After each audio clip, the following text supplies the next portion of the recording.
ከየስ ኢትዮጵያ ነኝ። በድጋሜ ፈቃዱ ረታ ነኝና ስለ ኢንቨስትመንቱ ትንሽ አፕዴት ልስጣችሁ። ይሄው 13 ሳምንታት በየቀኑ በቅዳሜ ቅዳሜ ፎርማል ሚቲንግ ካይንድ ኦፍ እያደረግን እየተጓዝን ያለ ነው።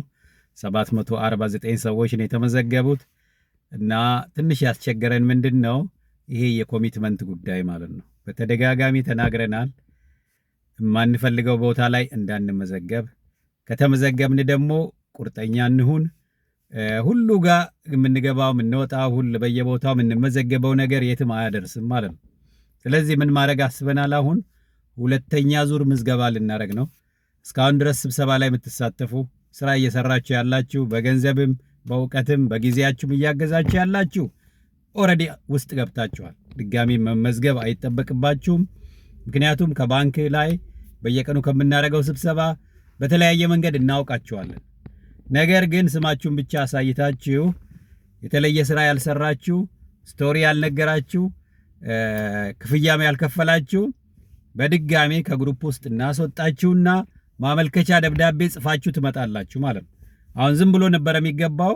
አሁን ዝም ብሎ መግባት ቀረ። በቃ አሁን ይህ ስራ አደገ ማለት ነው።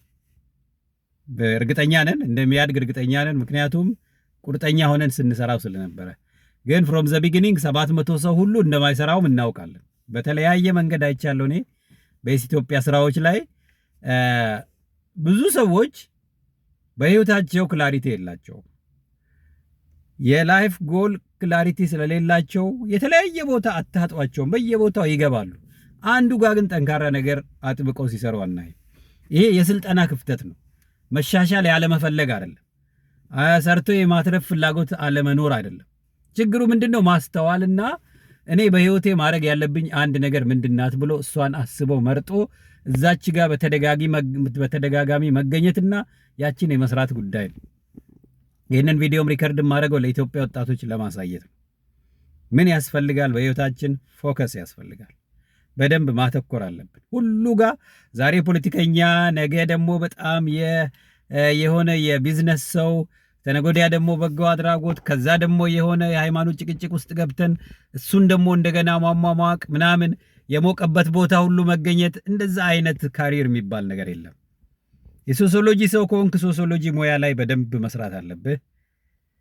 የሃይማኖት ሰው ከሆንክ በደንብ እምነትን ማወቅ፣ ሃይማኖት ላይ በደንብ ደጋግመ መስራት ነው እንጂ እዚህ ሰፈር ሞቀ ያችን ማራገብ፣ እዚህ ሰፈር ሙቀት ወይም ደግሞ ሀዘን መከተል አይደለም ማለት ነው። ታውቃላችሁ። ቢዝነስም ቢሆን እንደዛው ነው። አንተ የምትፈልገው መኪና ንግድ ከሆነ መኪና ላይ፣ አንተ ዶሮ ነጋዴ ከሆንክ ዶሮ ላይ፣ መምህር ከሆንክ ማስተማርን ማስተዋል ያስፈልጋል። ይሄው እኔ ከራሴ ህይወት የተማርኩት ምንድነው የማስተዋልን አንድነትና ማስተዋል ለካሪር ምን ያህል ለሙያ ጠቃሚ እንደሆነ እንዳረሰው ይሄው ልብስ አድርጌ ለብሰዋለሁ ማለት ነው። በየቀኑ ይሄን እናገራለሁ ማለት ነው። የስ ኢትዮጵያ ነው እኔ በህይወቴ የምፈልገው ለሀገር የሚጠቅመው ለኢትዮጵያ ለወጣቶች ለእኔ ከሙያዬ ጋር የተያያዘ ነገር ይሄንን ነው ብዬ በአደባባይ ተናግሬ ይሄን እየሰራው ያለው። ከኔ ጋር የሚሄዱ ወጣቶች ትንሽ ከዚች እንዲማሩ ፈልጋለሁ።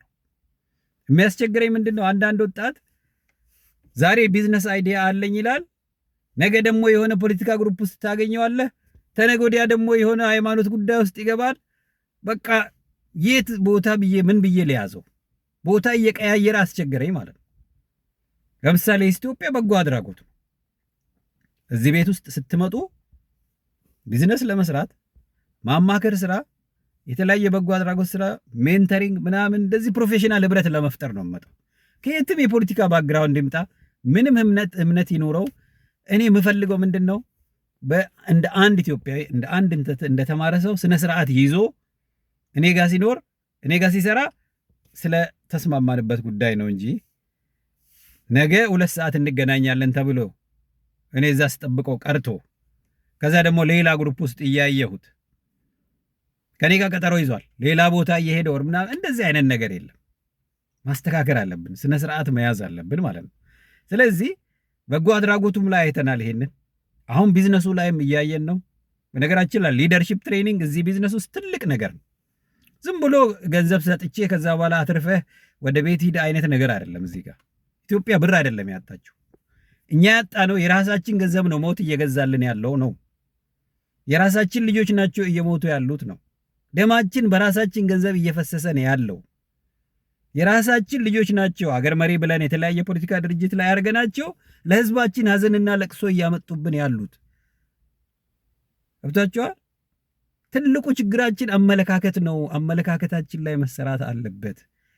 ስለዚህ ቢዝነስ እንስራ ስንል ትሬኒንግን እንደ መሰረታዊ ነገር፣ ፕሮፌሽናል ኮሚትመንት፣ ፕሮፌሽናል ኢቲክስ፣ ስነ ስርዓት አለ መሟላት ያለባቸው ነገሮች አሉ።